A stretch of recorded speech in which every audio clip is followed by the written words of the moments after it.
Mais qui est ce Macron qui n'a jamais été élu et qui devient président de la République? Tout d'abord, regardons les résultats du premier tour des élections présidentielles. 17% seulement des électeurs ont voté pour Macron. N'oublions pas qu'au deuxième tour, les médias, les politiques, les intellectuels de tous bords se sont mobilisés pour faire barrage à Marine Le Pen. Et souvenez-vous de la manipulation qu'a subie Jean-Luc Mélenchon qui refusait de donner des consignes de vote. Donc tout était calculé pour que M. Macron gagne ces élections sans aucun problème et pourtant il semble que les politiques ont un instant douté de la victoire de Jean-Luc Mélenchon au premier tour. Avait-il des choses à cacher comme par exemple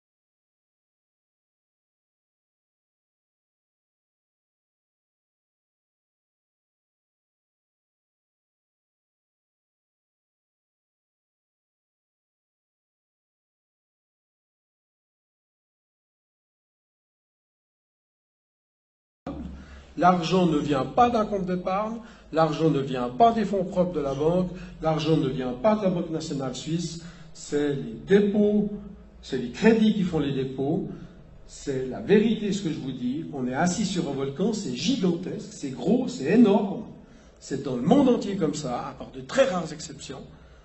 Par exemple la Banque Vire, on dit franchement ce que c'est un franc vire, la Banque Vire vous dit franchement que c'est une création privée d'une masse monétaire, mais toutes les autres banques, le Crédit Suisse par exemple, créer du franc suisse, c'est un abus de marque. Ça devrait être des francs crédits suisses. C'est un abus de marque. Et en plus de ça, c'est une escroquerie, c'est un faux dans les titres, c'est un abus de confiance. Tout le système actuellement, c'est une tricherie colossale. Maurice Allais, prix Nobel d'économie, disait que c'est des créateurs de fausses monnaies. Ils abusent du système économique. Ils pompent comme des sangsues la réalité économique des travailleurs, des entrepreneurs, des patrons, etc. Et on arrive à un système de voleurs, de fous monnayeurs. Donc en face de nous, on a des gens, la plupart des banquiers ne s'en rendent pas compte. Moi-même, secrétaire général du Crédit Suisse, pendant des années, je n'ai pas compris. Et quand j'ai compris, c'est comme des écailles qui vous tombent des yeux. Donc ce que je vous dis est la vérité. Alors, le but, donc je crois que c'est assez écrit grand, tout le monde peut lire. Le but, donc, en résumé, parce que l'article est assez complexe, c'est des juristes de haut niveau qui nous l'ont rédigé, mais le but de la Banque nationale suisse serait de créer tout l'argent qui actuellement est créé du néant par les banquiers pour leur poche, pour leur bonus, pour leur salaire, pour leurs revenus super confortables. Vous savez qu'il y a des individus dans le monde financier qui gagnent chaque année des milliards de revenus personnels sur la planète entière. Donc il n'y a pas que la Suisse qui sommes victimes de ce système.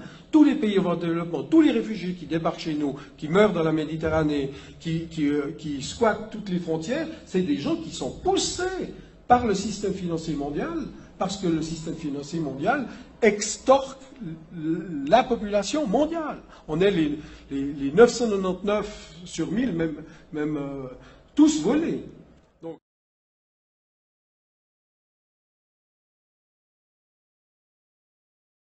Bonjour, Monsieur Macron. Vous connaissez sans doute mon nom en tant qu'ancien ministre de l'économie. Je suis l'un des lanceurs d'alerte de l'affaire LuxLeaks, Raphaël Allais. Raphaël Allais a failli être broyé par le système. Il est l'un des deux hommes qui ont permis de faire éclater le scandale du LuxLeaks. Ça vous concerne, puisqu'il s'agit d'un des plus grands systèmes d'optimisation fiscale en Europe.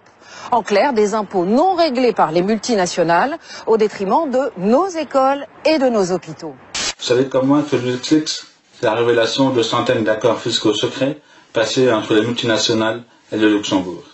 Cette évasion fiscale à l'échelle industrielle fait perdre à notre pays, la France, 80 milliards d'euros par an. C'est plus que le budget de l'éducation nationale. Cet argent devrait être dans les caisses de notre pays si les lois de l'Europe, cette Europe que vous semblez tant aimer, étaient respectées. Elles ne le sont pas. Je suis sûr que vous êtes sensible à cette question de l'évasion fiscale en tant qu'ancien associé gérant de chez Rothschild et compagnie. Vous n'êtes pas sans savoir que le groupe Rothschild est impliqué dans ces désormais fameux tax rulings, comme on les appelle, rédigés notamment par PwC. J'ai donc cherché, sur le site de votre mouvement En Marche, vos propositions. Étonnamment, je n'ai rien trouvé. En revanche, j'ai vu que vous souhaitiez supprimer 120 000 postes d'agents publics et réduire les dépenses publiques de 60 milliards d'euros en 5 ans. Aujourd'hui, je vous pose la question simplement, et je suis prêt à en débattre avec vous, publiquement. Qu'allez-vous faire pour récupérer en priorité cet argent qui nous appartient à nous, citoyens français et européens, et manque cruellement au fonctionnement de notre pays? Je lui ai dit, écoute, ne cherche pas plus loin, considère que tu es fait associé dans cette maison. Ça, on apprend vraiment l'art de la négociation. On est amené aussi beaucoup, et ça c'est, j'allais dire heureusement ou malheureusement, utile en politique, communiquer, c'est-à-dire à raconter une histoire. Donc on y apprend d'une certaine façon aussi des techniques pas de manipulation de l'opinion, mais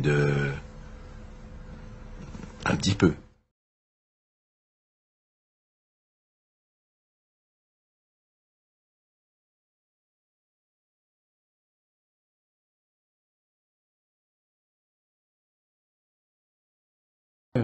Monsieur Macron, c'est quelqu'un qui est incompétent. Son passage auprès de Monsieur Hollande a été, et puis ensuite au ministère des Finances, s'est soldé par une catastrophe. Il faut rappeler ici la loi Macron, le démantèlement du droit du travail, l'ubérisation de la société, la vente d'Alstom aux Américains. Il faut rappeler comment M. Macron a attribué la licence SFR à Patrick Drahi. C'est quasiment du trafic d'influence. Comment ensuite M. Drahi a favorisé la candidature de M. Macron. Il faut rappeler comment M. Macron a vendu la gestion de l'aéroport de Toulouse à des escrocs chinois. Bon, tout ça n'est pas raisonnable. C'est un type qui a 39 ans, je le connais un petit peu pour l'avoir croisé une fois ou deux à l'inspection des finances. Monsieur Macron n'a pas le poids. Il n'a pas la carrure. Il est dans les mains de Jacques Attali. On l'a vu d'ailleurs, c'était monsieur Attali qui jouait les maîtres de cérémonie à la rotonde. En plus de ça, Macron n'a aucun sens politique. Il ne fait que gaffe sur gaffe et gaffe sur gaffe quand on pense que c'est à ce monsieur qu'on va donner les clés de la dissuasion nucléaire et l'article 16, c'est-à-dire les pleins pouvoirs. En fait, Macron va être totalement le pion de l'oligarchie.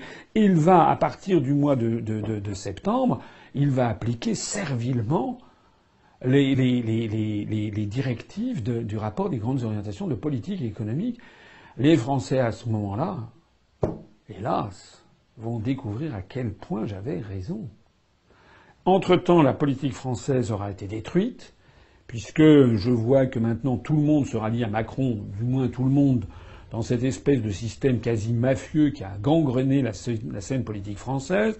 Alors maintenant soutiennent j'ai vu M. Sarkozy, M. Juppé, M. Xavier Bertrand, M. Raffarin, Mme Kosciusko-Morizet soutiennent Macron comme M. Hollande et M. Valls. Le masque est tombé. En fait, le clivage droite-gauche n'existait plus. C'est ce que j'avais dit. En fait, entre Sarkozy et Hollande, entre Valls et Raffarin, il n'y a rien. Ce sont les mêmes personnes qui appliquent servilement les directives des traités européens, de la Commission européenne et les contraintes de la Banque centrale européenne. Voilà la réalité de la situation. Et ça va apparaître désormais de façon magistrale devant les Français.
Emmanuel Macron a été élu président de la République avec 66,1%.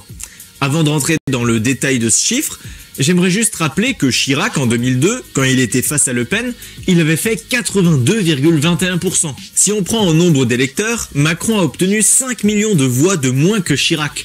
Alors que pourtant, aujourd'hui, il y a plus d'électeurs que il y a 15 ans. Tout ça pour dire que l'argument du front républicain semble de moins en moins fonctionner au fil des années. Mais revenons aux 66,1% de Macron. Ce chiffre, en réalité, c'est si on ne compte ni les abstentions, ni les votes blancs. Parce que si Macron a fait 66,1% des suffrages exprimés, il n'a en réalité fait que 44% des inscrits.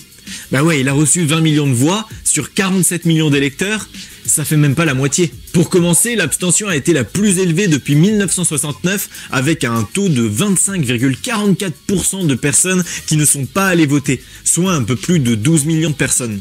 Mais le record absolu de la 5ème République, c'est le nombre de votes blancs et nuls qui a atteint 11,5% des électeurs, c'est-à-dire plus de 4 millions de personnes. En résumé, 20,5 millions de personnes ont voté pour Macron, 16 millions ont voté pour personne et 10,5 millions ont voté pour Marine Le Pen.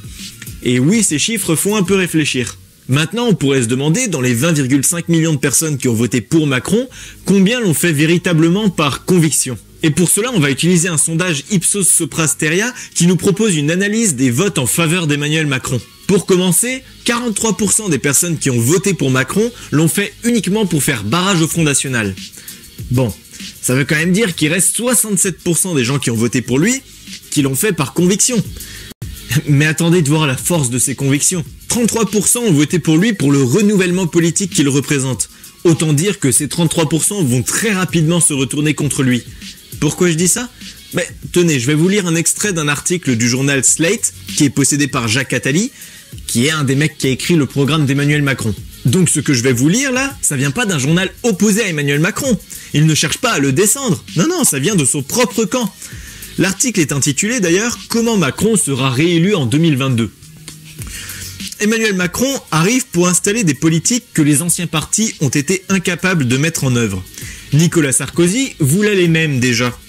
Mais il y a eu contre lui la crise des subprimes et en lui son manque d'esprit de suite. François Hollande, après un an dans l'impasse fiscale, a fait demi-tour pour les appliquer. Mais il a manqué de détermination contre les frondeurs. Emmanuel Macron a, lui, l'esprit de suite et une détermination puissance 1000. Vous avez détesté Nicolas Sarkozy, vous avez haï François Hollande. Découvrez Emmanuel Macron, un candidat réalisé par les créateurs des deux désastres précédents. Tout ça pour dire qu'il ne faut pas trop critiquer les 33% qui ont voté pour lui parce qu'ils pensaient que ça allait être le renouvellement politique, parce que je vous garantis que dans quelques mois, ils seront avec nous dans l'opposition. Pour continuer, 16% seulement ont voté pour Macron parce qu'ils croient en son programme. Autant dire que ça, c'est le noyau dur d'En Marche, hein. C'est ceux qui croient dur comme fer en son projet. Bon, ils sont pas nombreux, mais ils existent. Et pour finir, 8% ont voté pour lui pour sa personnalité. Ouais, alors ces 8%, ça va être les gens qui vont très rapidement se retourner contre lui, une fois qu'ils auront compris que derrière sa gueule d'ange, il y a un programme désastreux. En résumé, seulement 16% des 44% qui ont voté pour Emmanuel Macron, c'est-à-dire à peu près 3 millions de personnes, soutiennent réellement son programme. Autant dire que Macron ne va pas être populaire très longtemps. Mais c'est ça la démocratie. Voter pour un candidat juste parce qu'il est pas trop moche, qu'il symbolise le renouvellement de la politique, malgré le fait qu'il propose un programme qui est le même que celui qu'on bouffe depuis des années, et surtout que le candidat qui était en face était moins bien. Et une fois que personne n'est content, la démocratie c'est terminé. Voilà, vous pouvez rentrer chez vous, lui il va s'occuper de gouverner le pays pendant les 5 ans. Voilà, salut! Emmanuel Macron va être très certainement un des présidents les plus détestés de toute la 5ème République. Et j'entends déjà certains d'entre vous me dire qu'il faut attendre qu'il fasse ses preuves avant de le critiquer.